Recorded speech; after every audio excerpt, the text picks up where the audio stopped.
আছে রে আপন এই ভুবনে কে আর আছে রে আপন।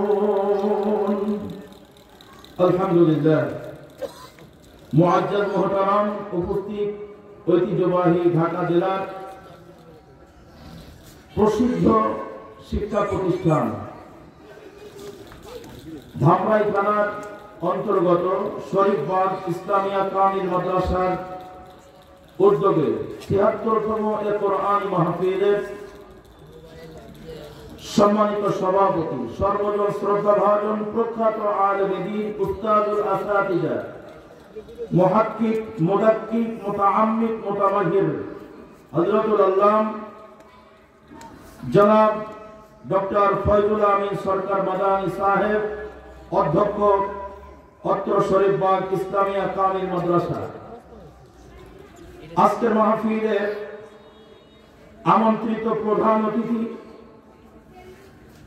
বিশেষ অতিথি মহোদয়, আমন্ত্রিত উলামায়ে কেরাম, উপস্থিত আছেন মুসলিম জাতির গর্বিত সন্তান জানা অজানা আরো অন্যান্য উলামায়ে হযরত। আমি গুনাহগার, হয়তো বা অনেকে ছাত্র হওয়ার যোগ্যতা রাখি না।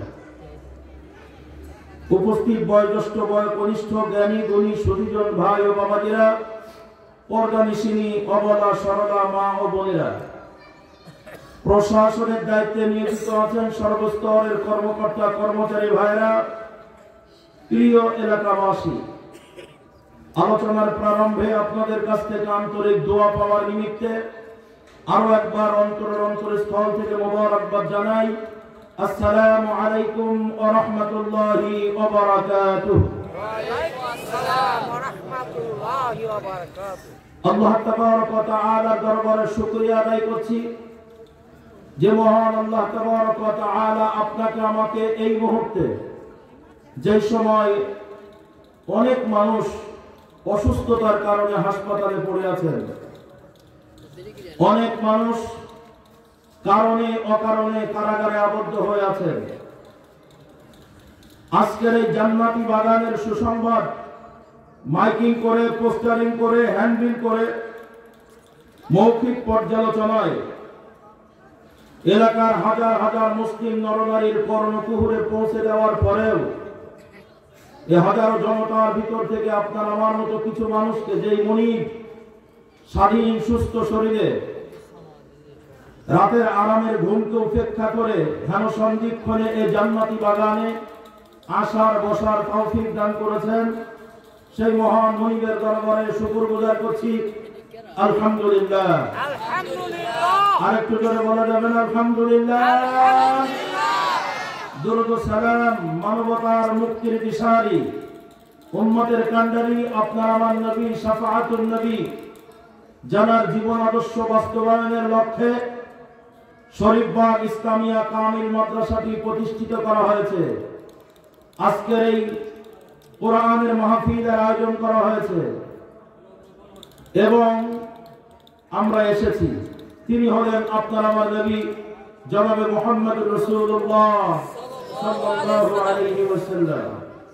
সম্মানিত হাজিরিন, আজকের এই মজলিসের উপলক্ষে সেই দুপুর থেকে পর্যন্ত বিভিন্ন উলামায়ে হযরতের কাছ থেকে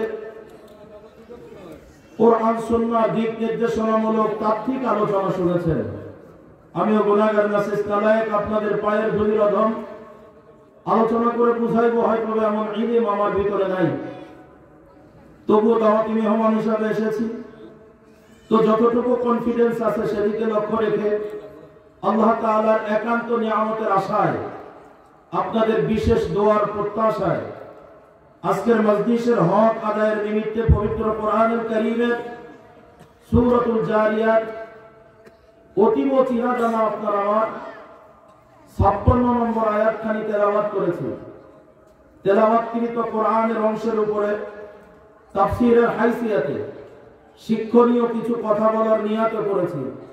আল্লাহ পাক আমাকে বলার, আপনাদের শোনার, সে অনুযায়ী সকলকে বাস্তব জীবনে আমল করা তৌফিক দান করুন। সবাই বলুন আল্লাহুম্মা আমিন। আরেকটু জোরে আওয়াজ দিয়ে বলুন আল্লাহুম্মা আমিন। আজকের মজলিসে আপনারা যারা এসেছেন, আমি একটু প্রশ্ন করছি, উত্তর দিবেন। যেহেতু শিক্ষাঙ্গন, একটা মাদ্রাসার মাঠে মাহফিল, এটা একটা শিক্ষা প্রতিষ্ঠান, তো শিক্ষণীয় বিষয় বোঝার জন্য একজন শিক্ষক যখন ছাত্রদের পড়ায়, তো ছাত্র যদি মনোযোগ সহকারে শিক্ষকের পড়া, উস্তাদের পড়া না শোনে, তাহলে ক্লাস শেষে ওই ছাত্রের জন্য সময়টা হয় নষ্ট, অপচয়। বলে ঠিক না ঠিক? তো আপনি আজকের মাহফিল সফলতা হবে তখন যদি আমরা আজকের মজলিস থেকে আমাদের জীবনের জন্য কিছু শিক্ষা গ্রহণ করতে পারি। কথা বলেন ঠিক না ঠিক? আমি বোঝার জন্য সহজ ভাষায় বলছি, আজকের মাহফিলে আপনারা যারা এসেছেন, আপনারা নিজের ইচ্ছায় এসেছেন নাকি কেউ আপনাদেরকে পাঠিয়েছে? আরো জোরে আওয়াজ দিয়ে বলেন। নিজের ইচ্ছায় এসেছেন। এই মাহফিল সময়ের ব্যবধানে যখন শেষ হবে, আল্লাহ যদি হায়াত রাখেন, এই মাহফিলের মাঠে আবার আপনারা বসে থাকবেন নাকি নিজের ইচ্ছায় চলে যাবেন? হানা উত্তর দেন। আরো জোরে আওয়াজ দিয়ে বলেন। নিজের ইচ্ছায় চলে যাবে নাকি তাড়িয়ে দেওয়া লাগবে? তাহলে নিজের ইচ্ছায় এসেছেন, আবার নিজের ইচ্ছায় চলে যাবেন। শোনেন, এই কামিল মাদ্রাসা, কামিলের আগে একটা ক্লাস আছে ফাজিল, আমাদের যেটা বলা হয় জেনারেল লাইনে, কলেজ লাইনে ডিগ্রি। এই ডিগ্রি ক্লাস তথা ফাজিল ক্লাসে একটা সাবজেক্ট আছে আকাইদ। আকাইদের পরিভাষায় আল্লাহ তাআলা পৃথিবীর এক শ্রেণীর মানুষকে কাফ দিয়েছেন আর ইখতিয়ার দিয়েছেন, যার বাংলা অর্থ হলো বুঝ শক্তি আর অনুভূতি শক্তি। এই আকাইদ সাবজেক্টটা পড়ানো হয়। তো কাফ এবং ইখতিয়ার, বুঝ শক্তি আর অনুভূতি শক্তির সমন্বয় আল্লাহ তাআলা আপনাকে আমাকে একটা বিবেক নামের মহা দৌলত দান করেছেন, যেটা অন্য কোনো প্রাণীকে দেয়নি। তো এই বিবেক নামের মহা দৌলত ব্যবহার করে আমরা বুঝতে শিখেছি কোনটা ভালো, কোনটা মন্দ, কখন সকাল, কখন সন্ধ্যা, কখন রাত, কখন দিন, কোনটা উঁচু, কোনটা নিচু, কোনটা হালাল, কোনটা হারাম। এগুলো আমরা যেগুলো দিয়ে নিরীক্ষণ করি, যেই বিষয়টাকে নিয়ে, যেই মাধ্যমটাকে নিয়ে আমরা এটা বিচক্ষণ করি, এটার নাম হলো বিবেক। একটু জোরে আওয়াজ দিয়ে বলে, নামটা কি? আমার কথা কি বোঝা যায়? কষ্ট হয়, ভাষা বুঝতে কষ্ট হয় না তো? আল্লাহু আকবার। তো আমরা বিবেককে কাজে লাগিয়ে এলাকার অনেক মানুষ থেকে বাছাই করে আমাদের বিবেককে কাজে লাগিয়েছি না, এই মুহূর্তে এলাকার অনেক জায়গাতে আমাদের এই মাহফিলের মাঠটা উত্তম, এজন্য আমরা এসেছি। কথা বলেন ঠিক না বেঠিক? আর যারা বিবেকটাকে সঠিক রাস্তায় ব্যবহার করতে পারে নাই, তারা এই মাহফিলের আওয়াজ শোনার পরেও এখনো আসে নাই। বাজার ঘাট, দুনিয়ার অনেক কিছু তাদেরকে গ্রেফতার করে রেখেছে। সম্মানিত হাজিরিন, তাহলে আবার বলছি, আমরা মাহফিলে নিজের ইচ্ছায় এসেছি, আবার নিজের ইচ্ছায় চলে যাব। কথা ঠিক তো? দুই নম্বর প্রশ্ন আরেকদিকে চলে যাচ্ছি। দেখান, এখান থেকে 100 বছর আগে আমরা এই পৃথিবীতে কেউ ছিলাম না। কথা সত্য না মিথ্যা? আওয়াজ দিয়ে বলেন। ৭৬তম মাহফিল হচ্ছে, অর্থাৎ আমার মনে হয় ৭৬ বছর বয়সের মানুষ এখানে খুব কম আছে। যারা আছেন, এই মাদ্রাসা যখন শুরু হয়েছে তখন আপনার কোনো জ্ঞানই শুরু হয়নি, আপনি কিছুই বলতে পারেন না। শোনেন, আজকের মজলিসে আপনারা যারা আছেন, আমরা এখান থেকে 100 বছর আগে কেউ ছিলাম না। কথাটা সত্য না মিথ্যা? জোরে আওয়াজ দিয়ে বলেন, কথা ঠিক না ঠিক? ঠিক। এখন পৃথিবীতে আমরা আছি না নাই? আর কথা বলেন না কেন? অনেকে কথা বলছেন না, অন্য বড় হয়ে আছেন মনে হচ্ছে। এটা জোরে বলেন, আমরা পৃথিবীতে আছি না নাই? আচ্ছা, পৃথিবীতে আমরা ছিলাম না, সময়ের ব্যবধানে যিনি আমাদেরকে পাঠিয়েছেন, একটু বলুন তো তিনি কে? আল্লাহ। আর জোরে আওয়াজ দিয়ে বলেন, তিনি কে? আল্লাহ। তাহলে মাহফিলে এসেছিলাম নিজের ইচ্ছায়, কিন্তু পৃথিবীতে এসেছি নিজের ইচ্ছায় না। কারণ পৃথিবীতে যখন এসেছিলাম তখন আমাদের বাক শক্তি, তখন আমাদের ইচ্ছা শক্তি কিছুই তৈরি হয় নাই। কথা বলেন ঠিক না বেঠিক? তাহলে যিনি আমাদেরকে দয়া করে, মায়া করে এই সুন্দর পৃথিবীতে পাঠিয়েছেন, একটু জোরে আওয়াজ দিয়ে বলেন, ইমানের দাবিতে তিনি কে? আল্লাহ। আরো জোরে আওয়াজ দিয়ে বলেন, তিনি কে? আল্লাহ তাবারক ওয়া তাআলা আমার সময়ের ব্যবধানে এই সুন্দর পৃথিবী, এই মায়ার পৃথিবী থেকে আমাদেরকে যিনি আবার নিয়ে যাবেন, একটু জোরে আওয়াজ দিয়ে বলেন, তিনি কে? আল্লাহ। আল্লাহু আকবার। তাহলে পৃথিবীতে এসেছি আল্লাহ তাআলার দয়ায়, আবার চলে যাব, ইচ্ছা মতো যেতে পারবো না। যখন আমাদের ইচ্ছা শক্তি কাজে লাগলেও যেতে পারবো না, যিনি আমাদেরকে নিয়ে যাবেন আরেকবার বলেন তিনি কে? আল্লাহ। মরণের ওই কথা কেন স্মরণ করো না, আজরাইলা আসলে পরে কোন কৈফিয়ত চলবে না।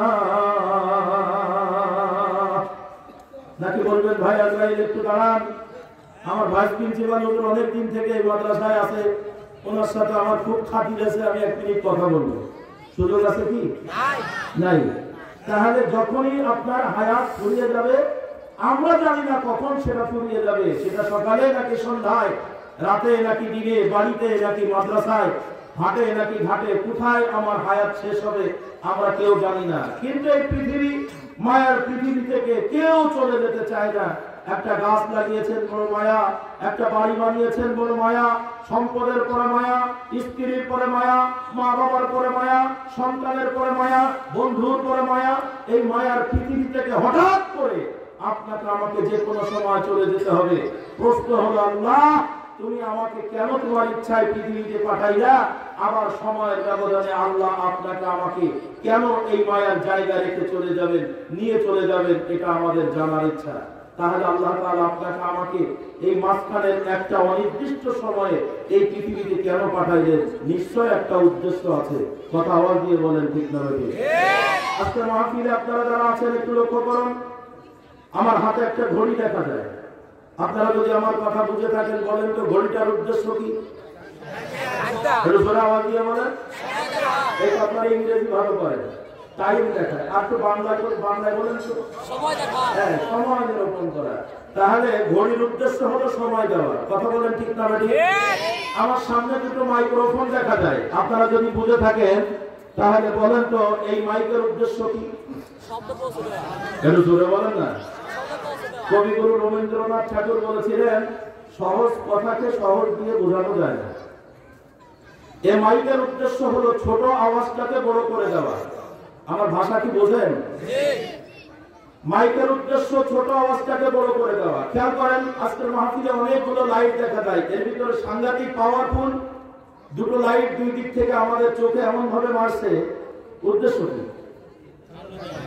এটা ধরে বলে শুধু আলো দেওয়া না, আলো দেওয়া হলে তো একটা দুটো হলে এনাফ ছিল, কিন্তু না, অধিক লাইট দেওয়ার উদ্দেশ্য হলো অন্ধকার দূর করে আলোকিত করা। প্যান্ডেলের ভিতরে যেন একজন মানুষ আরেকজন মানুষকে ক্লিয়ার চিনতে পারে। কথা বলেন, ঠিক না? আমি লম্বা করবো না, একদম সময় কম। আমি যে আয়াত পড়েছি ওই আয়াতটা বোঝার জন্য আপনার মন মেজাজটাকে একটু রিফ্রেশ করছি। টাকা লাইট চলে আলো না নেই, লাইটের মালিকের কাছে লাইটের কোনো দাম নাই, বরং লাইটটা সম্মানের জায়গায় থাকবে না, বরং লাইটের মালিক ওখান থেকে নামিয়ে বাড়ির ডাস্টবিন, ময়লা আবর্জনা যেখানে রাখা হয় সেখানে ফেলে দেওয়া হবে। একটু কথা আওয়াজ দিয়ে বলেন, ঠিক না ঠিক? এ মাইক যদি আমার আওয়াজ না নেয়, এ মাইকের মালিকের কাছে এটার কোনো দাম নাই, কারণ মাইক বানানো হয়েছে ছোট আওয়াজটাকে বড় করে দেওয়ার জন্য। মাইক যদি আমার আওয়াজ না নেয় তাহলে মাইকের মালিক এটা সম্মানের জায়গায় রাখবে না, এমন একটা স্টেজে দিবে না, বরং এটা ভাঙ্গারির দোকানে ফেলে দিবে, ময়লা আবর্জনায় ফেলে দিবে। মালিকের কাছে এটা মূল্যহীন হয়ে যাবে। কথা বলেন, ঠিক না ঠিক? এই ঘড়িটা যত দামের হোক না কেন, ঘড়ি যদি সময় না দেয়, যে উদ্দেশ্যে ঘড়িটা বানানো হয়েছে, ঘড়ি যদি তার উদ্দেশ্য পূরণ না করে, সময় না দেয়, তো ঘড়ির মালিকের কাছে এটা কোনো দাম নাই। এটা আমার হাতে থাকবে না, শোকেসে থাকবে না, আলমারিতে থাকবে না, বরং আমার সবচেয়ে নোংরা আবর্জনা যেই জিনিসগুলো ফেলানো থাকে, অপদার্থ জিনিসগুলো যেখানে ফেলানো থাকে, এ সময় না দেওয়ার কারণে ঘড়িটা সেখানে পড়ে যাবে। একটু কথা আওয়াজ দিয়ে বলেন, ঠিক না ঠিক? আমি বোঝার জন্য আবার বলি, ঘড়ি যদি সময় না দেয় মালিকের কাছে কোনো দাম নাই। মাইক যদি আল্লাহু আকবার আওয়াজ না নেয়, এই মাইকে মালিকের কাছে কোনো দাম নাই। ভাইজান, এই লাইট যদি আলো না দেয় মালিকের কাছে লাইটের কোনো দাম নাই। কথা যদি বুঝে থাকেন একটা বার বলুন আপনার আমার জীবনের মালিক কে? আর যারা দিয়ে বলেন কে? আমাদের জীবনের মালিক ভাই। মাইকে গলা টানছে, আর একটু ক্লিয়ার করে। সম্মানিত ভাইরা, আপনার আমার জীবনের মালিক আল্লাহ তাবারক ওয়া তাআলা আপনার আমার মতো মানুষকে অকারণে তৈরি করে নাই। আল্লাহ তাআলা আসমান জমিন লৌহ কলম চন্দ্র সূর্য গ্রহ নক্ষত্র আলো বাতাস দিন রাত নবমণ্ডল ভূমণ্ডলে যা কিছু বানিয়েছেন কোনো না কোনো কারণে বানিয়েছেন। তবে যেই মাখলুককে যেই কারণে বানিয়েছেন সকল মাখলুক তার যথাযথ দায়িত্ব পালন করেই চলেছে। যেমন সূর্য আল্লাহ বানিয়েছেন আলো দেওয়ার জন্য, সূর্য তার সর্বক্ষণিক আলো দিয়েই চলেছে। আল্লাহ তাআলা আগুন বানিয়েছে তাপ দেওয়ার জন্য, উত্তপ্ত করার জন্য। আগুন কোনদিন বরফ দেয় না, আগুন তাপ দিয়েই চলেছে। আল্লাহ তাআলা আল্লাহু আকবার বাতাস বানিয়েছেন যেজন্য বাতাস তার যথাযথ দায়িত্ব পালন করে চলেছে।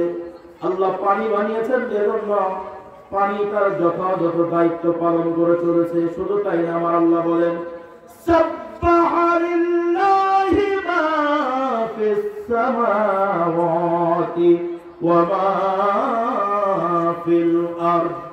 আসমান জমিনের মধ্যে আল্লাহ রাব্বুল আলামিন বলেন আমি যা কিছু বানিয়েছি সর্বক্ষণিক আমার সব মাখলুকগুলো আমার তাসবিহ করে আমার প্রশংসা করে। আল্লাহ রাব্বুল আলামিন বলেন আমি যে জন্য বানিয়েছি সবাই আমার উদ্দেশ্য পূর্ণ করে। সমগ্র মাখলুকের ভিতরে শুধুমাত্র দুইটা প্রাণী, দুইটা মাখলুক তাদের নিজের ইচ্ছায় তারা জীবন চালায়। আমি রব আমার কথাটা তার শতভাগ মানে না। তাদের মন চায় জিন্দেগি চালায়, আমি রব চায় জিন্দেগি চালায় না। আল্লাহ তাআলাকে মানে অতক্ষণ তাদের সুবিধা হয় যতক্ষণ। এই মাখলুক দুইটা হলো, একটা হলো জিন আর একটা হলো ইনসান তথা মানুষ। জোরে আওয়াজ দিয়ে বলেন কয়টা? কি কি? জিন এবং ইনসানের ভাই বাংলায় বলেন মানুষ। যার নাম ইনসান কোরআনের ভাষায়, বাংলা ভাষায় তার নাম মানুষ। ইংরেজির দেশে যান কোন মানুষ খুঁজে পাবেন না, ইনসান খুঁজে পাবেন না, তারা বলবে হিউম্যান। এটা ভাষাগত পরিবর্তন। যার নাম ইনসান বাংলা ভাষায় তার নাম মানুষ, যার নাম মানুষ ইংরেজিতে তার নাম হিউম্যান। সব একই কথা, বোঝার জন্য সহজ করে। একটা হলো জিন আর একটা হলো ইনসান তথা মানুষ।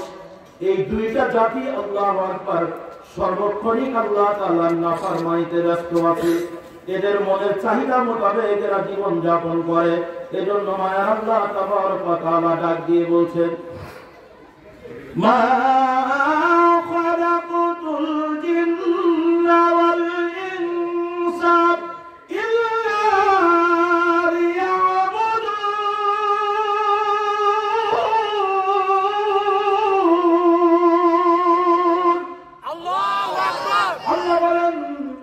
আমি মানুষ এবং জিন জাতিকে শুধুমাত্র কেবলমাত্র একমাত্র আমি আল্লাহ রাব্বুল আলামিনের দাসত্ব করার জন্য, গোলামি করার জন্য, কোরআনের ভাষায় ইবাদত করার জন্য তৈরি করেছি। এটা সবাই আওয়াজ দিয়ে বলেন আল্লাহু আকবার। আমার এই ছোট্ট কথার ভিতরে আপনারা বলেন আপনার আমার মতো মানুষকে আল্লাহ তাআলা পৃথিবীতে কি করার জন্য পাঠিয়েছেন? খেলা করার জন্য? এটা জোরে আওয়াজ দিয়ে বলেন কি করার জন্য? আরো জোরে আওয়াজ দিয়ে বলেন কি করার জন্য? ইবাদত করার জন্য। মাশাআল্লাহ, আপনাদের কথার সাথে আমি একমত। আসলে আপনার আমার সমাজে এই ইবাদত নামের একটা আরবি শব্দ, এটা এমন ভাবে আমাদের কাছে হাইড করা আছে।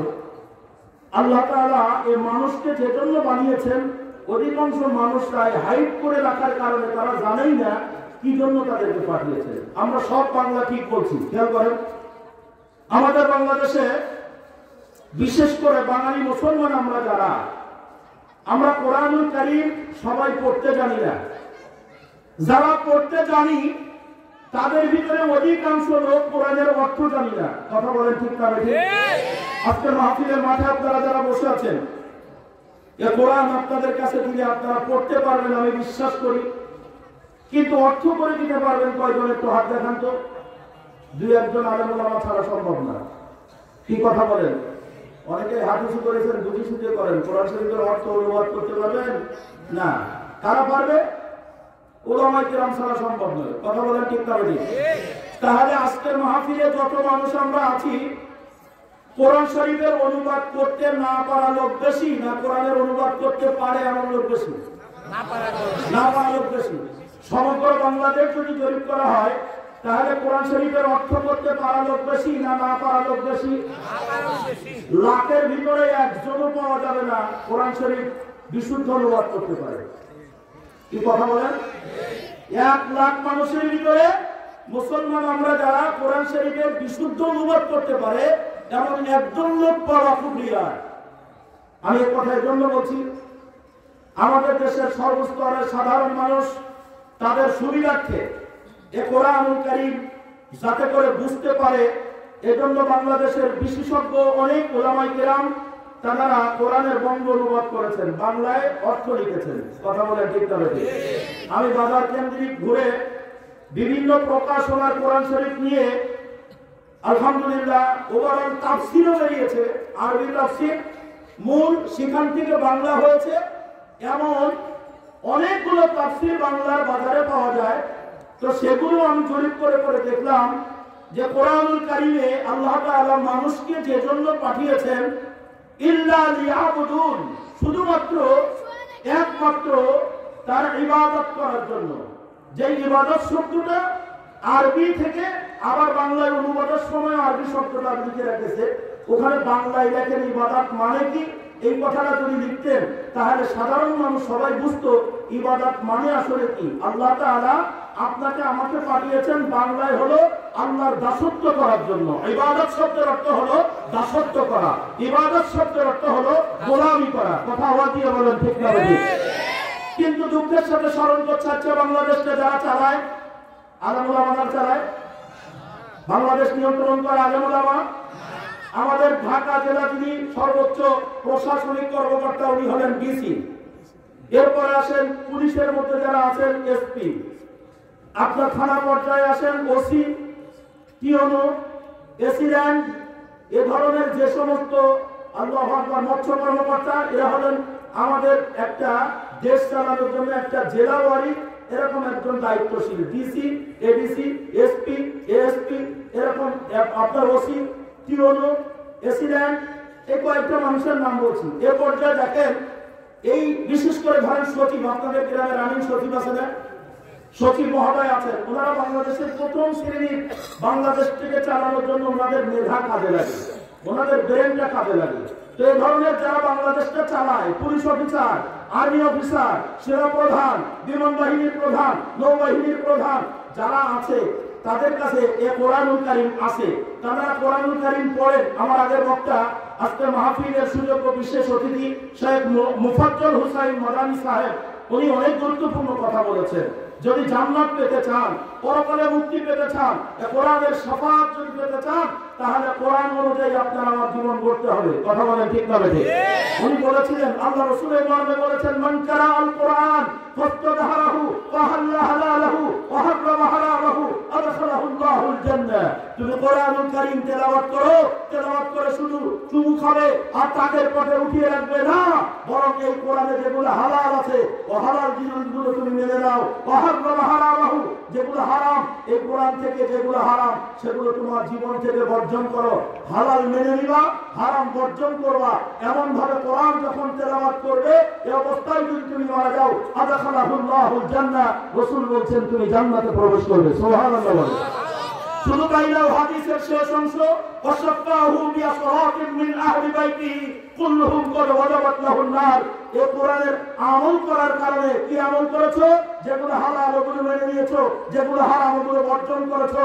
কোরআনের উপরে তুমি সঠিক পথে যাওয়ার কারণে তুমি একা জান্নাতে যাবে না, বরং 10 ঘর তোমার পরিচিত মানুষ যারা জাহান্নামী হয়ে যাচ্ছে তাদেরকে সুপারিশ করে তুমি জান্নাতে নিয়ে যেতে পারবে। আল্লাহু আকবার। আজকের মাহফিলে আপনারা যারা আছেন, এখন শোনেন, এই কোরআনুল কারীম আপনার আমার কাছে হালাল এবং হারামের পার্থক্য করতে পারছি না কেন? আজকের গোটা সমাজ জরিপ করে দেখেন, আমরা যদি জিজ্ঞাসা করি এই কোরআন এর ব্যাপারে কারোর কোনো সন্দেহ আছে, এটা জোরে আওয়াজ দিয়ে বলেন। কারোর কোনো সন্দেহ নাই। আমরা যে যে দলের লোক হই না কেন, যে যেই মতের মানুষ হই না কেন, এই কোরআনের ব্যাপারে কারোর বিন্দু পরিমাণ কোনো সন্দেহ নাই। আছে কি? চারটা মাযহাব নিয়ে আমাদের সমাজে গন্ডগোল আছে। চার মাযহাবের সব আলেম এই কোরআনের ব্যাপারে কোনো দ্বিমত পোষণ করেন নাই। কথা বলে ঠিক না বেশি? আল্লাহু আকবার। আমাদের দেশে যত ইসলামী কালচার চলছে, সব মানুষগুলো কোরআনের ব্যাপারে দ্বিমত করে নাই। একটা মানুষও কোরআন নিয়ে কোনো ইখতিলাফ করে নাই, কোনো দ্বন্দ্ব নাই। আমাদের আহলে হাদিসের ভাইরা বলছে কোরআন সঠিক, আল্লাহু আকবার। হানাফি মাযহাবের ভাইরা বলছে কোরআন সঠিক, তাবলীগ জামাতের লোক বলছে কোরআন সঠিক, ইসলামী শাসনতন্ত্র আন্দোলন বলছে কোরআন সঠিক, জামাত ইসলামের লোক বলছে কোরআন সঠিক, আওয়ামী লীগের লোক বলছে কোরআন সঠিক, বিএনপির লোক বলছে কোরআন সঠিক, জাতীয় পার্টির লোক বলছে কোরআন সঠিক। যত ভণ্ড পীর আছে এই দেশে, যারা শিরক বিদআত নিয়ে বসে থাকে, তারাও বলছে কোরআন সঠিক। আমার আল্লাহ একবারকে সার্টিফিকেট দিয়ে দিয়েছেন ১৫০০ বছর পূর্বে, যালিকাল কিতাবু লা রাইবা ফীহি। এই কোরআনের মধ্যে, এই কিতাবের মধ্যে কোনো সন্দেহের অবকাশ নাই। একটু কথা বলেন ঠিক না বেঠিক? তাহলে কোরআনের মধ্যে যদি সন্দেহের অবকাশ না থাকে, আপনি মুসলমান বলে দাবি করেন, এই কোরআন থেকে আপনি আল্লাহু আকবার কি বুঝলেন? আল্লাহ তাআলা আপনাকে আমাকে পাঠিয়েছেন ইল্লা লিয়াবুদুন, শুধুমাত্র তার দাসত্ব করার জন্য, গোলামি করার জন্য। আজকের যদি প্রত্যেকটা কোরআনের অনুবাদের মধ্যে ওনাদের ভুল ধরার যোগ্যতা আমার নাই, তবে মনে হয় অধিক বিদ্বান হওয়ার কারণে এমনটা হয়। যেমন যারা ইংরেজি বেশি জানে, একজন বাংলা কথা বলতে যে ফটফট ইংরেজি বুঝে জানে, এরকম আছে না? আরে কথা বলেন না কেন? আছে না? আছে। তা কোরআন শরীফে যারা অনুবাদ করেছে, ওনারা আমার মতন সঠিমতি পরিমতি মনোবী না, ওনারা অনেক বড় মাপের আলেম। তো ওনারা যখন অনুবাদ করেছেন তখন ঠিক একই ভাবে লিখছেন, মা খালাকতুল জিন্না ওয়াল ইনসা ইল্লা লিয়াবুদুন। আল্লাহ তাআলা মানুষ এবং জিন জাতিকে শুধুমাত্র তার ড্যাশ করার জন্য পাঠিয়েছেন। সবগুলো বাংলা ওই ড্যাশের জায়গায় কোরআন থেকে সেই আরবি শব্দটা উঠিয়ে দিয়েছে, ইবাদত করার জন্য পাঠিয়েছে। লিখ হলো আমাদের এখানে, সমস্যা হবে এখানে। যদি ওখানে লেখা থাকতো আল্লাহ তাআলা আপনাকে আমাকে তার দাসত্ব করার জন্য পাঠিয়েছে, তাহলে প্রত্যেকটা জেনারেল শিক্ষিত মানুষ আজকে যারা কোরআন বাংলায় পড়ে, অনুবাদ পড়ে, তারা সবাই বুঝতো আল্লাহ কেন তাকে বানিয়েছে। কিন্তু তারা তা বোঝে নাই। কি বোঝে নাই? তারা বুঝেছে ইবাদত করার জন্য পাঠিয়েছে। তো ইবাদত কি যদি কারোর কাছে জিজ্ঞাসা করা হয়, লোকটা খুব ইবাদত বন্দেগী করে, তাহলে কি করে? ইবাদত বন্দেগী করা লোকটা কি করে? তাহলে লোকটা বলবে লোকটা নামাজ পড়ে, সালাত আদায় করে। আমি নামাজ বলছি, আপনারা রাগ করছেন নাকি? সালাত আদায় করে। সালাত তো কোরআন শরীফের শব্দ। আমাদের প্রচলিত ভাষায়, আমাদের দেশে বাংলা ভাষাভাষী মানুষ, অধিকাংশ মানুষ এটাকে নামাজ বলে। কি কথা বলেন? তবে আমাদের দেশের কিছু বক্তারা এগুলো নিয়ে অতিরিক্ত কথা বলে। নামাজ বলবেন না, সালা বলবেন, তাই ইনসান বলবেন, মানুষ বলবেন না। সব কথা তো আপনি আগে বলতে পারবেন। আপনার মনের ভাব প্রকাশ করার জন্য ওটা ব্যবহার করেন। আল্লাহু আকবার। বোঝার জন্য বলছিলাম। তো ইবাদত বন্দেগী বলতে আমাদের সমাজে লোকটা ইবাদত করে, তার মানে লোকটা সালাত আদায় করে, লোকটা সিয়াম আদায় করে, নামাজ পড়ে, লোকটা রোজা রাখে, লোকটা হজ করে, লোকটা যাকাত দেয়, লোকটা দান সদকা করে, লোকটা জিকির আজকার করে। এরকম 7 থেকে 8টা বিষয় আমি গবেষণা করে দেখলাম। গোটা কোরআনুল কারীমে আল্লাহ যত বিধিবিধান দিয়েছেন, তার ভিতর থেকে 7 থেকে 8টা বিষয়কে আমাদের দেশের বাঙালি মুসলমান আমরা ইবাদত নামে বলি, আর বাকি আল্লাহর সব বিধানগুলো আল্লাহর হুকুম মনে করি। ওগুলো আল্লাহর হুকুম, আর এই 6-7টা হলো আল্লাহর ইবাদত। আমার কথা বোঝা যায় মনে হয়?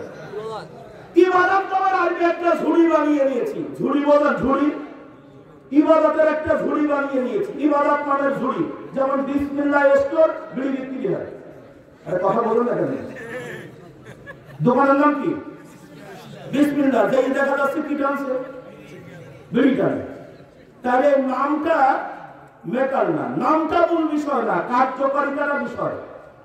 ইবাদত নামের যে শব্দটা, ওটার ভিতরে 6 থেকে 7টা থেকে 8টা বিষয় পাওয়া যায়। আমাদের সমাজের মানুষ এক শ্রেণীর মনে করেছে ইবাদত মানে হলো নামাজ, রোজা, হজ, যাকাত, জিকির, আজকার, দান, সদকা। এর বাইরের গুলোকে ইবাদত মনে করে না। কিন্তু ইবাদত মানে গোটা কোরআনুল কারীমের ভিতরে আল্লাহ রাব্বুল আলামিন যত বিধি বিধান দিয়েছেন, আল্লাহর পূর্ণাঙ্গ হুকুমগুলো মানার নাম হলো ইবাদত তথা দাসত্ব। জোরে বলেন ঠিক না বেঠিক? আজকের মাহফিলে আপনারা যারা আছেন একটু সবাই বলেন তো আমরা কার গোলাম? আল্লাহ। আরো জোরে বলেন আল্লাহ। আচ্ছা, আল্লাহর গোলাম হওয়ার জন্য আল্লাহর হুকুম পরিপূর্ণ মানবেন নাকি আংশিক মানবেন? একটু জোরে বলেন না কেন?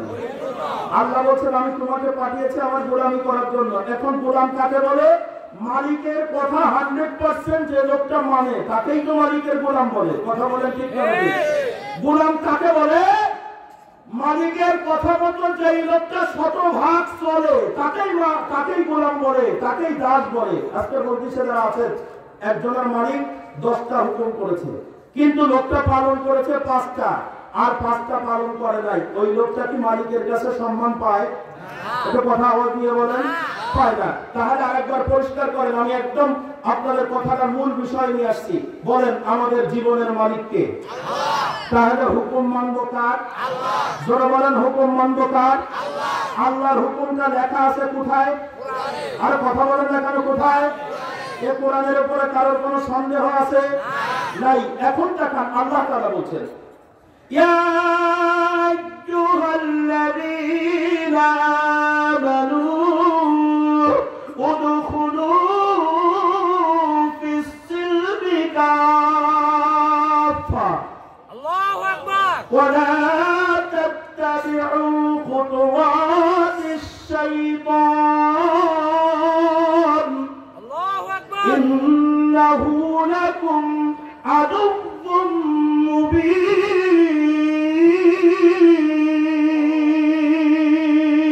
আল্লাহু আকবার। হে ইমানদারেরা, আমার প্রিয় মানুষেরা, তোমরা পরিপূর্ণভাবে ইসলাম তথা কোরআন সুন্নাহর মধ্যে প্রবেশ করো। যারা বলেন কার কথা? আল্লাহ। আল্লাহ বলেন উদখুলু ফিস-সিলমি কাফা, পরিপূর্ণভাবে কোরআন সুন্নাহর মধ্যে প্রবেশ করো। নাকি আংশিক?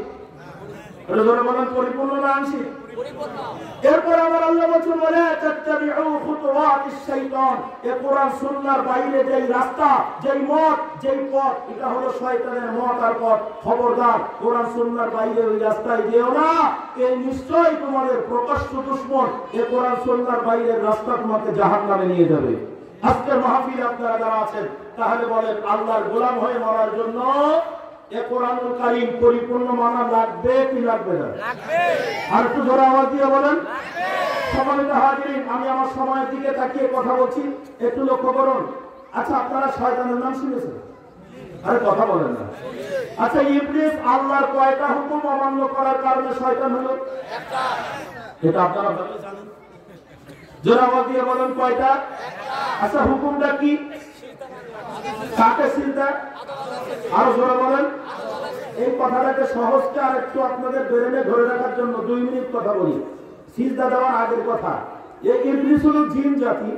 আল্লাহ তাআলা যত হুকুম করেছিল, এই জিন জাতির মধ্যে ইবলিস এত পরিমাণ পালন করেছে, বর্ণনার মধ্যে আসে এই জমিনের পৃথিবীর এমন কোন জায়গা নাই যেখানে ইবলিস সিজদা দেয় নাই।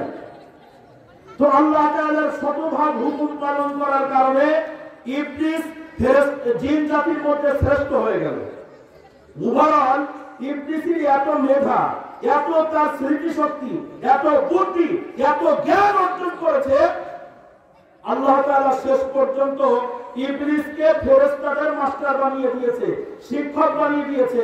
এই মর্মে আল্লাহ তাআলা উপাধি দিয়েছিল মুআল্লিমুল মালায়েকা, ফেরেশতাদের মাস্টার। কি কথা বলেন? এইটা 2টা জাতির হেড হওয়া এত সোজা না। আপনি এত বড় নেতা, আপনার বউ আপনার কথা শুনে না।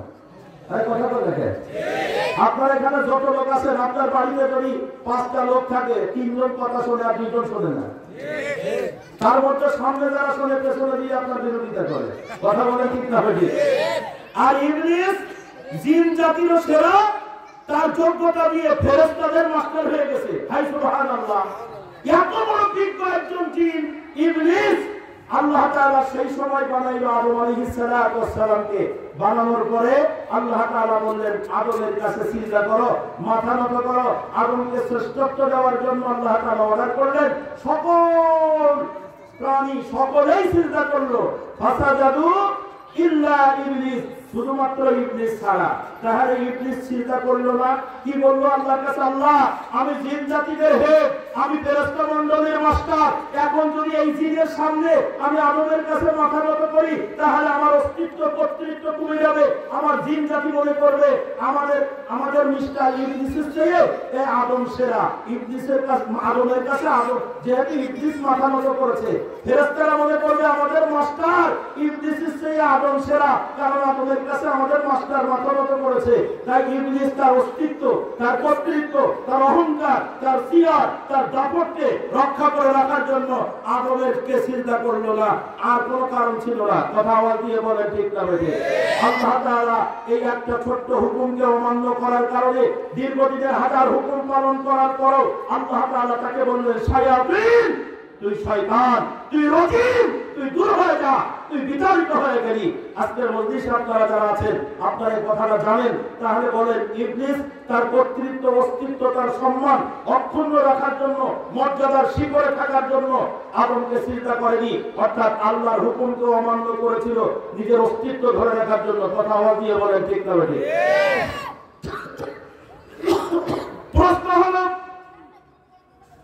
ইবলিস যদি আল্লাহর একটা হুকুম যে কোনো কারণে অমান্য করার কারণে বিতাড়িত হয়ে যায়, শয়তান হয়ে যায়, তাহলে আজকের মাহফিলে আমরা যারা আছি বলেন তো আল্লাহর গোলাম থেকে খারিজ হওয়ার জন্য, শয়তানের দলভুক্ত হওয়ার জন্য আল্লাহর কয়টা আইন অমান্য করলেই হয়?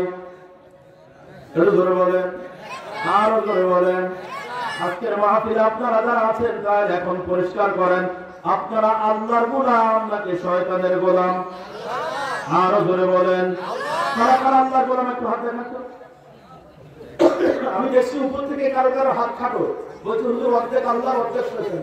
এই হাত উঁচু করে, একদম দু হাত উঁচু করে দেন, দু হাত উঁচু করে হাতের আঙ্গুলগুলো ফাঁকা করে দেন। আমার পরে শ্রদ্ধা ভাজন doctor professor doctor B M. Mofizur Rahman Al-Azhari সাহেব বয়ান করবেন। আপনাদের প্রত্যেক স্পষ্ট হওয়ার জন্য জোরে আওয়াজ দেন, যারা আল্লাহর গোলাম জোরে আওয়াজ দেন। নারায়ে তাকবীর। আল কোরআনের আলো, আল হাদিসের আলো, কোরআন সুন্নাহ যেখানে, সুদ ঘুষ যেখানে, মদ জুয়া যেখানে, জিনাবাদি চার যেখানে, আলেম উলামা যেখানে, শৈরাচার যেখানে, বাংলার মুসলিম, ঢাকার মুসলিম, ধামরাইয়ের মুসলিম, শরীফবাগের মুসলিম,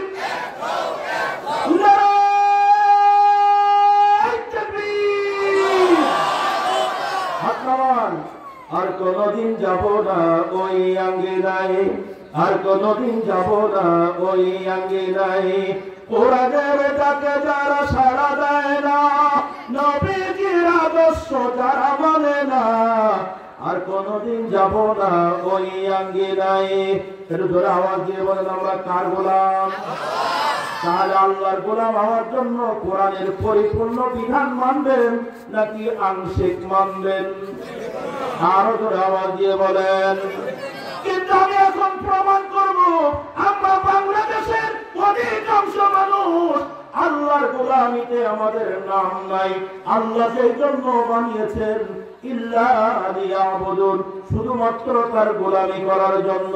কিন্তু আমরা আল্লাহর গোলামি বাদ দিয়া নফসের গোলামিতে ব্যস্ত, শয়তানের গোলামিতে ব্যস্ত। তার প্রমাণ করব। আমার মায়ার আল্লাহ বড় মিজাজের সাথে ডাক দিয়ে বলেন, ওয়াকাযা রাব্বুকা আল্লা তা'বুদু ইল্লা ইয়্যাহু। আমি দিচ্ছি, আল্লাহ তা'বুদু ইল্লা ইয়্যা, একমাত্র আমি আল্লাহর গোলামি করবা, আমি আল্লাহর দাসত্ব করবা, ইল্লা ইয়্যাহু, অন্য কারোর গোলামি করবা না। কথা আওয়াজ দিয়ে বলেন, কার কথা? আজকের বাংলাদেশের মধ্যে যারা আছেন, আমাদের হাদিসের কিতাবের মধ্যে জাল জয়েতে উলামায়ে কেরামের মধ্যে ইখতিলাফ আছে, কিন্তু গোটা কোরআনুল কারীম নিয়া কোন উলামায়ে কেরামের মধ্যে কোন দ্বন্দ্ব। এরপর আওয়াজ দিয়ে বলেন, তাহলে আসেন যে কোরআনে কোনো সন্দেহ নাই, দ্বন্দ্ব নাই। এই কোরআনের মতো একটা ফ্রেশ কিতাব, এই কিতাবটা আমাদের বাংলাদেশে, এই কোরআনটা বিশেষ করে আমাদের বাংলাদেশের কথা বলে, বাইরের দেশের কথা বলে লাভ নাই। আজকে আমরা মুসলমান, এই মাহফিলের মধ্যে আমরা যারা আছে, আমাদের কাছে কোরআনটা তিনটা ভাগ হয়ে গেছে। একটু করে আওয়াজ দিয়ে বলেন, এই কোরআনকে আমলের ক্ষেত্রে, মানার ক্ষেত্রে কয়টা ভাগ? কথা বলেন, কথা বলেন, কয়টা? আপনারা কোনদিন এ কথা শোনেন নাই, আজকে শুনে নেন। কারণ আমি আব্দুস সামাদ আজাদ, আমি কারোর মতো না, আমার মতো কেউ না। পরিষ্কার করে বলছে, শোনেন। আল্লাহ বলেন, উদখুলু ফিস-সিলমি কাফা, পরিপূর্ণভাবে কোরআন সুন্নাহর মধ্যে প্রবেশ করো। কিন্তু আজকে আমরা বাংলাদেশের মুসলমান বলে যারা দাবি করছে, এই কোরআনকে আমরা তিনটা ভাগে ভাগ করে নিয়েছি আমলের খাতিরে। আমার আগের বক্তব্য, আজকের মাহফিলের স্বনামধন্য বিশেষ অতিথি শাইখ মুফাজ্জল হোসেন মাদানী সাহেব বলছেন, এই কোরআনকে যারা আমল করবে পূর্ণাঙ্গভাবে তারা জান্নাত পেয়ে যাবে। বড় মজার কথা, কিন্তু কোরআন তো আমরা পূর্ণাঙ্গভাবে আমল করতে পারছি না, পরিপূর্ণ কোরআন মানতে পারছি না। এ বাংলাদেশের জন্ম হয়েছে 54 বছর। আজকের মজলিসে আপনারা যারা আছেন, একটু টাকা ধরে বলেন, বাংলাদেশের বয়স কত বছর? 54 বছর। এর আগে এই দেশটা বাংলাদেশ ছিল না, নাম ছিল কি? এই যে অনেক পাকিস্তানি আছে এখানে, হ্যাঁ, পাকিস্তানে জন্ম নিয়েছেন আর আমাদের বাংলাদেশে থাকেন, ভালোভাবে থাকতেন, কোনো ঝামেলা করছেন না তো? হ্যাঁ, বুঝলেন। ইতিপূর্বে যারা ঝামেলা করছে সব কিন্তু পাকিস্তানে জন্ম নেওয়া লোকগুলো, কথা পায় না। এই মুক্তিযোদ্ধা যারা কোন দেশে জন্ম হয়েছে? পাকিস্তানে জন্ম নিয়েছে, মুক্তিযোদ্ধা করে আমাদের বাংলাদেশে আছে, থাকেন, ভালোভাবে থাকেন, গন্ডগোল ঝামেলা করেন না। সম্মানিত দিদি ভাইরা, আমি বুঝাইতে চাচ্ছি, এই দেশটা 54 বছর আগে ছিল পূর্ব পাকিস্তান। এই দেশের মানুষ যুদ্ধ সংগ্রাম করে একটা মাধ্যম দিয়ে সোনার বাংলাদেশ নামকরণ করলেন, লাল সবুজের পতাকা।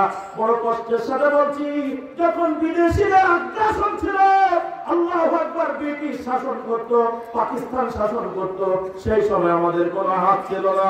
কিন্তু সোনার বাংলাদেশটা যখন স্বাধীন হয়ে গেল, আল্লাহু আকবার, শতকরা 92% মুসলমান, শতকরা 93% মুসলমান। আমরা বলছি কোরআনে কোনো ভুল নাই, কোরআনে কোনো সন্দেহ নাই, কিন্তু কোরআন মানার ব্যাপারে, কোরআন আমল করার ব্যাপারে তিনটা ভাগ সেই ব্রিটিশ করে গেল, পাকিস্তানে রয়ে গেল, বাংলাদেশ হওয়ার পরও পরিবর্তন হলো না, সেটাই রয়ে গেল। দুঃখের সাথে বলছি, এই জন্য কোরআনটা তিনটা ভাগ। নাম্বার 1, এক নম্বর হলো ইবাদত নামের একটা ঝুড়ি। কোরআনের ভিতর থেকে ওই ইবাদতের ঝুড়ির মধ্যে ঢুকিয়ে রেখেছি নামাজ, ঢুকিয়ে রেখেছি রোজা, ঢুকিয়ে রেখেছি হজ, ঢুকিয়ে রেখেছি যাকাত, ঢুকিয়ে রেখেছি জিকির আজকার, যেগুলো আপনি করতেও পারেন, নাও করতে পারেন, স্বতন্ত্র। কষ্ট হয় আপনাদের? আল্লাহর হুকুম আমাদের বাংলাদেশে তিনটা কায়দায় মানি। এক নম্বর হলো ইবাদত, যার নাম ধরে নেন, 1 নম্বর নামাজ। নামাজ যদি আপনি পড়েন তো সমস্যা নাই, যদি না পড়েন তাও কোনো সমস্যা নাই। নামাজ যদি পড়েন, আপনার মা বাবার কাছে যেমন, নামাজ না পড়লেও আপনি তেমন। নামাজ না পড়লে আপনার বাবা কোনোদিন বাড়ি থেকে তাড়িয়ে দেয় না, আপনার মা কোনোদিন বাড়ি থেকে তাড়িয়ে দেয় না। নামাজ না পড়লে স্ত্রী কোনোদিন চলে যায় না, সন্তান কোনোদিন আব্বা বলা বন্ধ করে না। ওভারঅল আপনি যদি নামাজ পড়ার জন্য মসজিদ বানান, তা নামাজি লোকেরাও যেমন টাকা দেয়, বেনামাজি লোকও মসজিদের পক্ষে টাকা দেয়। কথা বলেন, ঠিক না? আপনি যদি নামাজ পড়তে চান, আল্লাহর ঘর মসজিদ বানাবে, আল্লাহু আকবার, সরকারের পক্ষ থেকে টাকা দেওয়া হয়, মসজিদ বানানোর জন্য টাকা দেওয়া হয়, তাহলে পারিবারিকভাবে শুরু করে রাষ্ট্রীয়ভাবে সব জায়গায় এই নামাজ আপনি আদায় করলে কোনো বাধা নাই। যদি কেউ নামাজ আদায় না করে, তবুও তার কোনো শাস্তি নাই। কথা বলেন, ঠিক না? ঠিক। কোনদিন কি মসজিদ থেকে বলছেন যারা নামাজ পড়ে না, বেনামাজি মারা গেলে মসজিদের খাটিয়া দেওয়া হবে না? বলছেন? কোনদিন বলেন নাই নামাজে জানাজা পড়াবে না, এমনটাও কোনোদিন বলা হলো না। তাহলে বরং আমাদের সমাজে নামাজ হলো স্বতন্ত্র ভাবে আছে। কোরআনের এই বিধান তুমি মানলে মানো, না মানলে না মানো, যার নাম ইবাদত। কষ্ট হয় সবাই হাজিরের শুধু তাই না, একটা ছেলে বড় চাকরি করে, বড় ব্যবসায়ী, রাত 2টার সময় বাড়িতে এসে ঘুমিয়ে পড়েছে। ফজরের ওয়াক্ত যখন হয়ে গেছে, সালাতু খায়রুম মিনান নাওম, এই শব্দ শোনার পরে বৃদ্ধ বাবা উঠে মসজিদে যাচ্ছে আল্লাহু আকবার ফজরের নামাজ পড়ার জন্য। এমন সময় মা জননী ডাক দিয়ে বলছে, শোনো, দরজা আস্তে করে খুলো, আমাদের মাসুদ কিন্তু মাত্র এসে ঘুমাইলো, খবরদার যেন মাসুদের ঘুম না ভাঙে। তাহলে আমার বাড়ির আমার মা নিজে নামাজ পড়তে উঠলো, আমার বাবা নামাজে গেল, আমার ওই বাড়ির ছেলেটাকে নামাজ যেন না পড়ে, নামাজ খবরদার যেন ঘুম না ভাঙে, এই মর্মে কাজ করলো। তাহলে ইবাদতের ঝুড়ির মধ্যে যেই জিনিসগুলো পাচ্ছে এটা হলো আমাদের সমাজে স্বতন্ত্র। তুমি মানলে মানো, না মানলে না মানো, কোনো সমস্যা নাই। এটা কথা আওয়াজ দিয়ে বলেন, ঠিক না বেঠিক? কোরআনকে 3টা ভাগে ভাগ করে দিয়েছে, এজন্য বললাম। এবার আসেন রমজান মাস আপনি পরে রোজা রাখা, একটু করে আওয়াজ দিয়ে বলেন কার হুকুম? আপনি যদি রোজা রাখেন তাহলে ভালো কথা, রোজা যদি না রাখেন কোনো সমস্যা নাই, পারিবারিক ভাবে সমস্যা নাই, রোজা রাখলেও সমস্যা নাই, না রাখলেও সমস্যা নাই। বরং একটা লোক করে হাড় ভাঙা পরিশ্রম করে, মাটি কাটার কাজ করবে, শ্রমিকের কাজ করবে, লিবারের কাজ করবে, সাহারি খাওয়ার সময় স্ত্রী উঠে সাহারি খায় আর স্বামীকে বলে, তুমি খবরদার উঠো না, ঘুম পড়ো, সকাল কিন্তু তোমার কাজ আছে। কথা কয় না?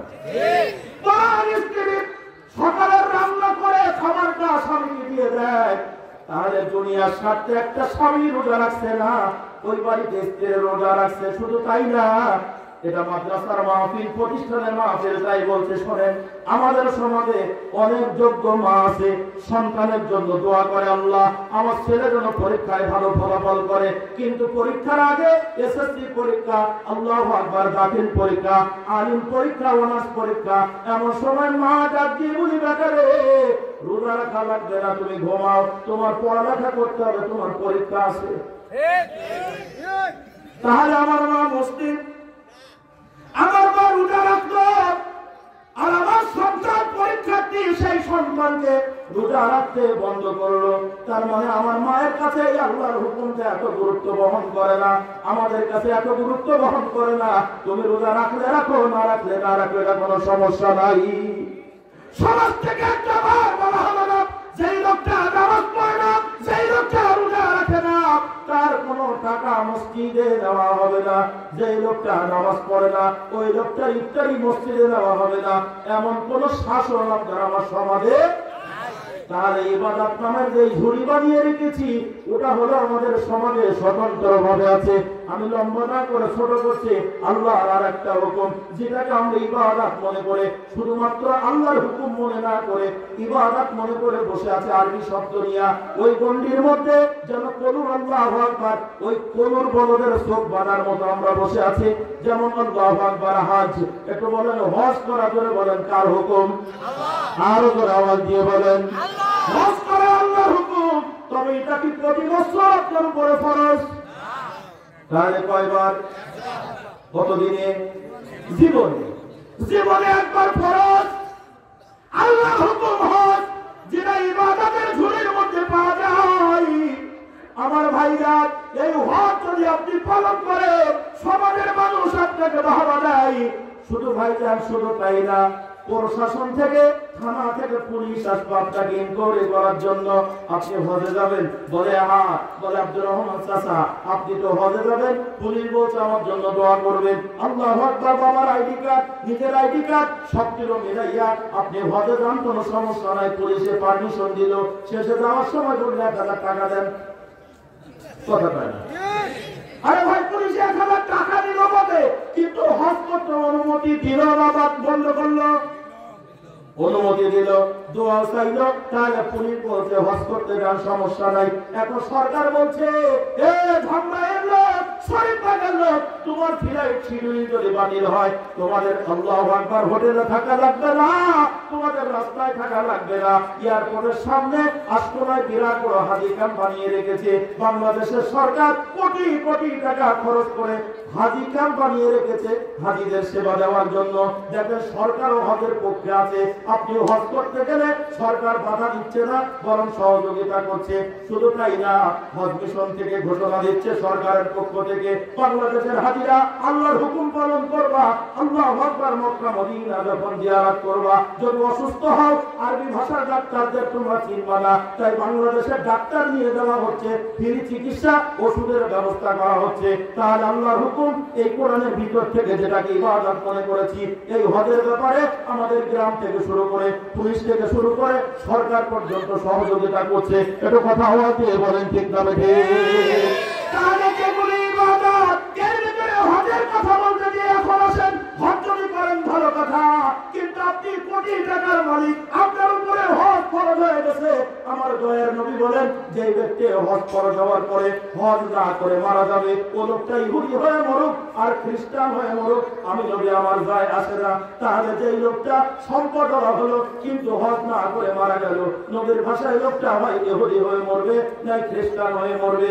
আপনার আমার সমাজে একটা ধনী লোক এখনো হজ করে নাই, তার বিরুদ্ধে কোনো অ্যাকশন নাই, সমাজ তাকে কোনো কিছুই বলে না, পুলিশ তাকে কিছুই বলে না। তার ইসলামী মূল্যবোধের দিকে তাকান, আমরা ইবাদত নামের যে জিনিসগুলো বুঝি, এটা আপনার আমার সমাজে স্বতন্ত্র, মানলে মানো, না মানলে না মানো, এটা নিয়ে কারোর ভিতরে কোনো প্রতিক্রিয়া নাই। এর কথা বলে ঠিক না বেঠিক? আসেন, বলেছিলাম কোরআন আমরা কয় ভাগে মেনে নিয়েছি? একটু জোরে আওয়াজ দিয়ে বলেন। তিনটা ভাগ করে নিয়েছি, কোরআনের পূর্ণ আমল করতে পারছি না। আল্লাহু আকবার। এটা প্রথম ভাগ বলেছিলাম ইবাদত, যেটার নাম ইবাদত স্বতন্ত্র ভাবে আছে। 2 নম্বর, গোটা কোরআনুল কারীমের ইবাদত নামের আল্লাহর 2টা হুকুম এই বাংলাদেশের মুসলমান মানতে বাধ্য, মানতেই হবে, বরং না মানলে পুলিশ মামলা হবে। যদি আল্লাহ সেই 2টা হুকুম না মানে, বাংলার মুসলমান তোমার সমাজ মেনে নেবে না, পরিবার মেনে নেবে না, রাষ্ট্র মেনে নেবে না, তাহলে আল্লাহর 2টা হুকুম আমাদের মানতেই হবে, মাস্ট বি। 2টা হুকুমের 1 নম্বর দেখেন, বলেছিলাম কোরআন কয়টা ভাগ? বলে কয়টা ভাগ? আমি একটা ভাগ বলেছি স্বতন্ত্র, না মানলে হজ যাকাত, যেটা মানলে মানো, না মানলে না মানো।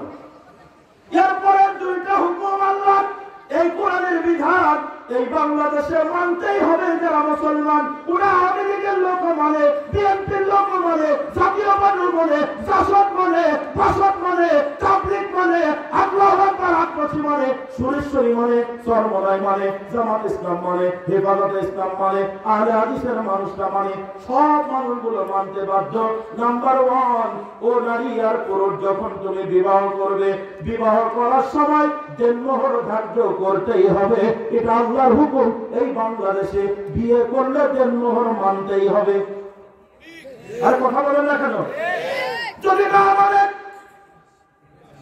কথা কয় না, স্ত্রীকে দেনমোহর দিতেই হবে। ধরে বলেন কার হুকুম? আমি গবেষণা করে দেখেছি, সময় কম, আমি লম্বা করবো না, একদম বাংলা বাংলি মূল বিষয়টা বলছি, আমি লম্বা করবো না। কোরআনুল কারীমে দেনমোহর দেওয়ার ব্যাপারে আমার আল্লাহ 5টা আয়াতের ভিতরে স্পষ্ট করে দিয়েছেন। তোমরা যখন বিবাহ করবা, নিকাহ করবা, তোমার স্ত্রীকে তুমি দেনমোহর পরিশোধ করে দিবা, তার প্রাপ্য থাকে তোমরা দিয়ে দিবা। 5টা জায়গায় আল্লাহ তাআলা স্ত্রীর দেনমোহর দিয়ে দেওয়ার কথা বলেছেন আমাদের সমাজে। তাই আমরা মুসলিম যেই দলের মানুষ হই না কেন, বিয়ে করার সময় আমরা অবশ্যই দেনমোহর স্বীকার করি। একটু কথা বলেন ঠিক না বেঠিক? দুঃখ হবে এখন আপনি দেনমোহর কেন মেনে নিলেন? সবাই মেনে নিলেন দেনমোহর, কিন্তু দেনমোহর আল্লাহ বলেছেন 5 বার। আর সালাতকে আদায় করার জন্য, নামাজকে আদায় করার জন্য আমার আল্লাহ প্রত্যক্ষ পরোক্ষ বলেছেন 82 বার। আল্লাহর 82 বারের হুকুমটা স্বতন্ত্র, মানলে মানো, না মানলে না মানো, পুলিশেও কিছু বলে না, নামাজ না পড়লে সরকার কিছু বলে না। কিন্তু বিয়ের দেনমোহর এখন না মানলে পুলিশ কেন ধরবে? কথা বলে কষ্ট হচ্ছে আমার কথা বলতে? আমরা সবাই কোরআনকে 100% মেনে নিয়েছি, মুখে স্বীকার করেছি, বাস্তবতায় মেনে নেই নাই। এই কোরআনকে তিনটা ভাগ করে রেখেছি, এই ভাগ আমরা কাটাইতে পারি নাই। তিনটা গেট দেওয়া আছে, একটা গেট খোলা আছে, ঢুকতেও পারো বের হতেও পারো। নামাজ রোজা হজ যাকাত ইবাদতের নামের গেট। 2 নম্বর গেটে ঢুকতে হলে 2টা আইন মানতেই হবে।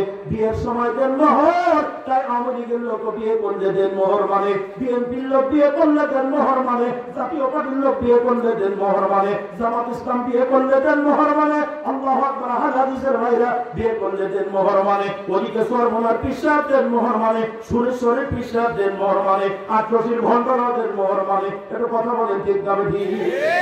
মানছে কেন? আল্লাহর হুকুম না মানছিল ওরা বলে না কেন?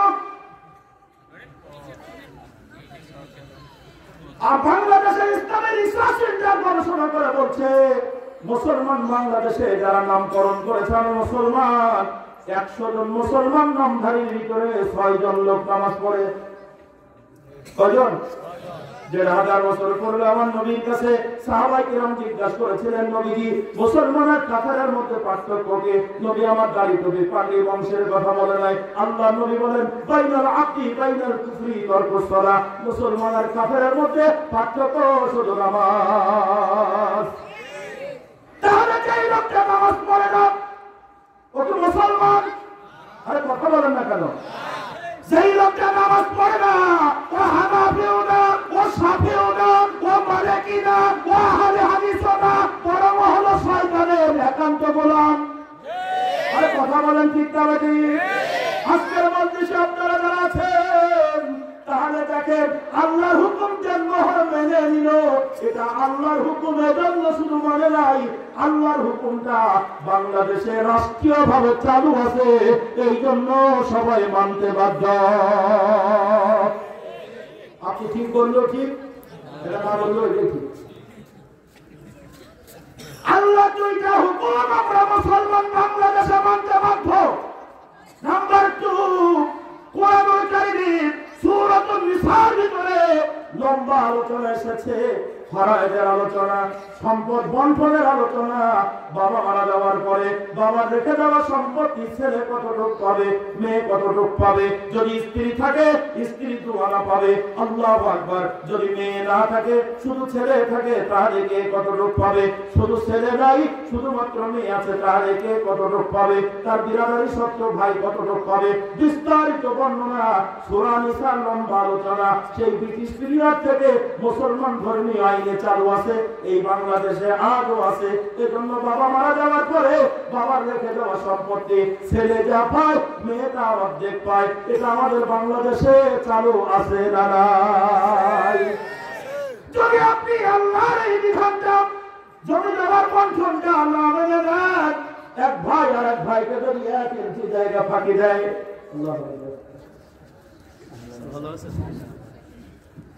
আমি আর কথা বলবো না, এ পর্যন্ত শেষ। শোনেন আল্লাহু আকবার, 1 মিনিট। যদি আপনি জন্মহরের এই আল্লাহু আকবার বিধানটা না মেনে সমাজ মেনে নেবে না, রাষ্ট্র মেনে নেবে না, কথা বলেন ঠিক না ঠিক?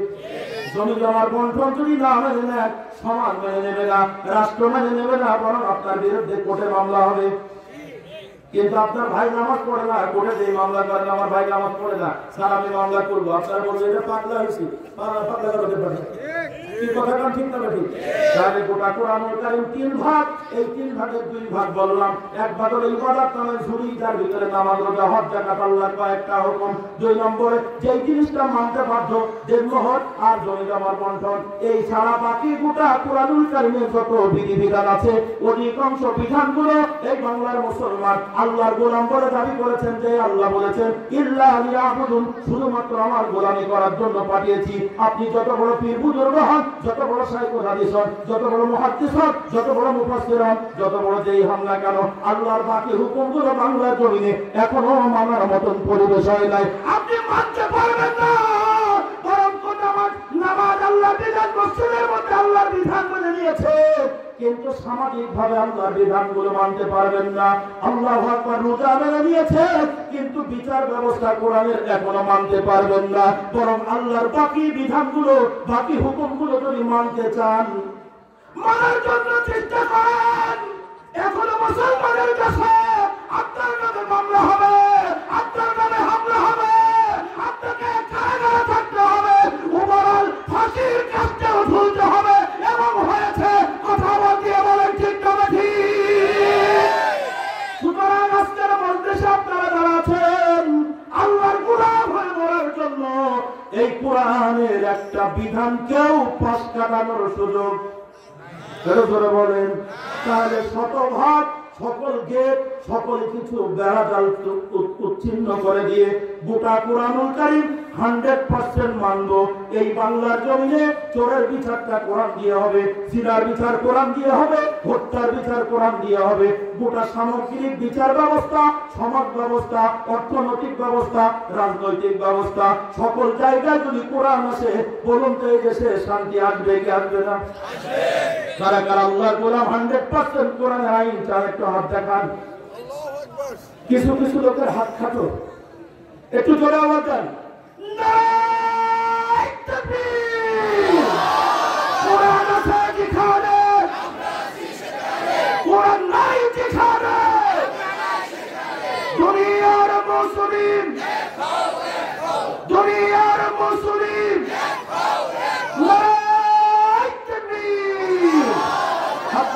আল্লাহ আমাদের সকলকে কোরআনুল কারীমের পূর্ণ আমলদার তথা একমাত্র আল্লাহ আপনাকে আমাকে যে জন্য পাঠিয়েছেন ইল্লা লিয়াবুদুন এর বাস্তবায়ন করার তৌফিক দান করুন। সবাই বলুন আমিন। ওয়া আখিরু দাওয়ানা আলহামদুলিল্লাহি রাব্বিল আলামিন। আজকের মজলিসে আমি আসলে 1 মিনিট সময় লম্বা করে ফেলেছি। আমি ক্ষমা চাচ্ছি, দোয়া চাচ্ছি, আমার জন্য দোয়া করবেন, আমি আপনার জন্য দোয়া করি। আসসালামু আলাইকুম ওয়া রাহমাতুল্লাহি ওয়া বারাকাতুহু।